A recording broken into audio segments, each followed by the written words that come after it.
Spring break.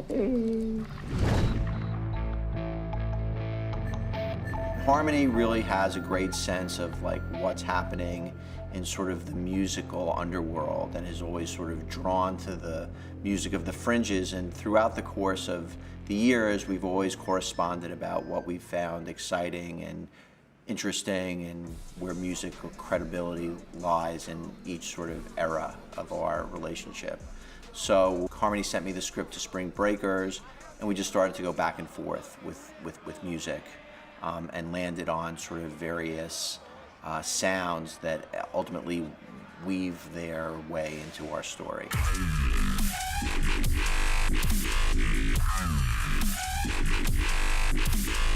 What I liked about Skrillex's music is that, for one, it's connected to the culture that you see in the film. It's where sound design and music kind of intersect. It becomes something that's very physical, and he has these kind of harmonies and things, and choruses and all these pop elements that are kind of mashed up with these kind of more abrasive electronic elements. And then I love Cliff Martinez's scores, and I thought, you know, if I could get the two of them together, which ended up happening, it would be amazing, because I wanted something that was in some ways from beginning to end that mimicked the picture.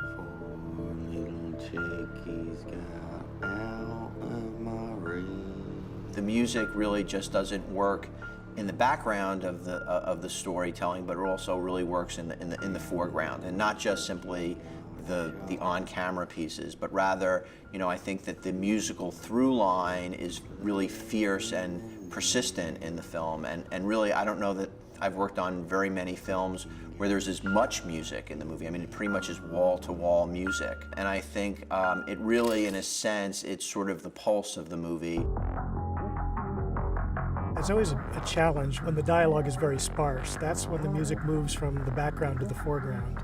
Spring Breakers in many sections feels like a silent movie, and when that happens, the music becomes very important. Particularly, I think, in a film like Spring Breakers, where there may be some dramatic ambiguity. Are things supposed to be funny? Are they supposed to be tragic? What exactly is the reaction you're going for? And there's a lot of places in Spring Breakers where I feel like the music is kind of leading the reaction. This wasn't supposed to happen. We would cut the film to temp scores. Some of it would be Cliff Martinez pre-existing soundtracks. Other things would be Sonny's music. It was an interesting fit. The film is dominated by this electronic dance music, but there's also kind of a musical, psychological component. How can this be? That was a lot of my older scores was in there, and it somehow seemed to complement this more aggressive, beat-driven music, and it seemed to work together pretty well. And then when I saw the film, I fell in love with it, and I said, you know, I don't care that you're just going to pay me in frozen shrimp. I love this film so much, I'm going to do it. When we felt good about a scene, we would pass the scene off to one or both of them, and then sometimes the sequences, the music would be a combination of the two of them.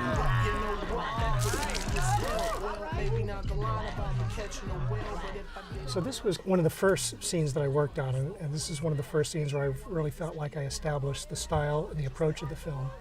When I first saw this scene, it was cut a little bit differently. The guy standing around in jock straps seemed kind of threatening and menacing, and that was the tone that you took from it. It was like, is she going to get raped? And it really was kind of creepy. And I just thought, I am not going to play it that way. I don't think that's obvious that it's, you know, she's at risk. I want to play it as like a lullaby, like a Brahms lullaby. I want to make it really sweet. I think that will be so much more perverted. And I knew that Harmony was like, you know, the more perverted the better. But I also thought it made dramatic sense to play it that way, because rather than seeing it as Jeopardy, I saw it as this is their idea of a good time, and they don't really know the trouble that they're getting into. And it just was kind of a great moment. I played something on bells or Celeste that sounded very Brahms lullaby-like. It just seemed to work very, very nicely. It was a great contrast, which I'm always trying to do. I don't like to repeat what you're already seeing. I like to do something that's contrasting, but that also contributes something meaningful.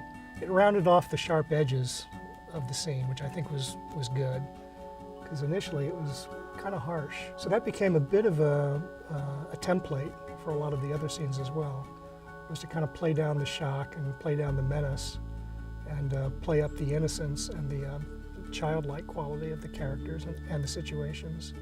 Cliff Martinez is really one of the great film composers working today, and I think, for instance, what he did superbly in Spring Breakers, where there were a lot of divergent musical elements in the film, in moments of the film, I think Cliff really helped to orchestrate all of the musical elements and sort of put a consistent patina on the film that gave the music a wholeness in spite of its disparate elements. God, I can't believe how many new friends we made. Friends from all over the place. I mean, everyone was so sweet here. The big set piece at the end, the big gunfight, they had a piece of licensed music that was a licensed classical piece. To me, that's the most prized chunk of real estate in a film, is that last scene, that last piece of music. And to me, that's where you have your musical final summation that says, and that's the end of our story. So I didn't like that idea at all, but I knew I just had to put up or shut up. So I just said, I didn't say anything, I just wrote something. They didn't ask me to write anything. They said, leave that alone. We love this piece, we're gonna license it.